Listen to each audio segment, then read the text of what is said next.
ఐదేళ్లకు మళ్లీ ఎంట్రీ ఇస్తున్న డైరెక్టర్ క్రాంతి మాధవ్ ఏమైపోయాడు? క్రాంతి మాధవ్ టాలీవుడ్ లో మరో టాలెంటెడ్ డైరెక్టర్. ఓనమాలు, మళ్ళీ ఇది రాని రోజు లాంటి క్లాసిక్ హిట్స్ ఇచ్చాడు. కానీ ఆ తర్వాత చేసిన 2 సినిమాలు వైఫల్యమే. ఉంగరాల రాంబాబు లాంటి సినిమాను క్రాంతి మాధవ్ నుంచి ఏమాత్రం ఊహించలేదు. అటుపై తెరకెక్కించిన వరల్డ్ ఫేమస్ లవర్తో కొత్తగా ప్రయత్నించినా సక్సెస్ అవ్వలేదు. ఈ కథ కోసం ఏకంగా సీనియర్ నిర్మాత కెఎస్ రామారావు రంగంలోకి దిగడం విశేషం. అప్పటికే చాలా కాలంగా నిర్మాణానికి దూరంగా ఉన్న రామారావు ప్రేక్షకులకు కనెక్ట్ అవుతుందని ఎంతగానో నమ్మారు. కానీ ఆ నమ్మకాలు, అంచనాలు దారి తప్పాయి. ఆ తర్వాత క్రాంతి మాధవ్ డైరెక్టర్గా మరో సినిమా చేయలేదు.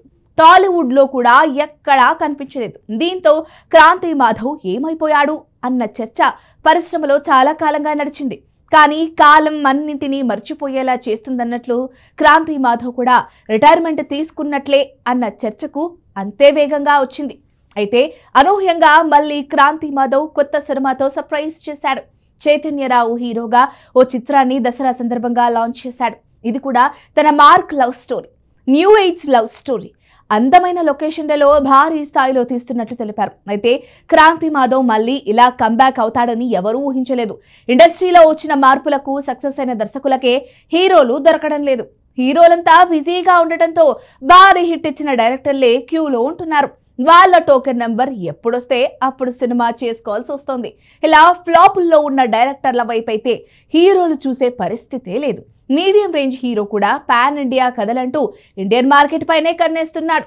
డిఫరెంట్ కాన్సెప్టులు కావాలంటూ ఎంత కాలమైనా ఎదురు చూస్తున్నారు తప్ప కమిట్ అవ్వడం లేదు. అలాంటి కాంపిటీషన్లోకి క్రాంతి మాధవ్ దిగాడు. మరి ఈసారి సెకండ్ ఇన్నింగ్స్ ని ఎంత పకడ్బందీగా ప్లాన్ చేశాడు అన్నది తెలియాలి. టాలీవుడ్ లో లవ్ స్టోరీలు డీల్ చేసే డైరెక్టర్లు చాలా తక్కువ మంది ఉన్నారు. క్రాంతి మాధవ్ అలాంటి కథల్ని బాడీ డీల్ చేయగల దర్శకుడు. ఎమోషన్, సెన్సిబుల్ అంశాల్ని పర్ఫెక్ట్ గా ఎగ్జిక్యూట్ చేస్తాడు. దర్శకుడిగా అతని సక్సెస్ కి కారణం అదే. మధ్యలోనే దారి తప్పాడు. మరి ఈసారి అలాంటి తప్పిదాలు దొరలకుండా సక్సెస్ఫుల్ గా కొనసాగాలని నెటిజన్లు ఆశిస్తున్నారు. మరి మొత్తంగా ఈ వీడియో కనుక మీకు నచ్చినట్లయితే లైక్ చేయండి, షేర్ చేయండి, సబ్స్క్రైబ్ చేసుకోండి. మరిన్ని వీడియోల కోసం మా ఛానల్ని ఫాలో అవ్వండి.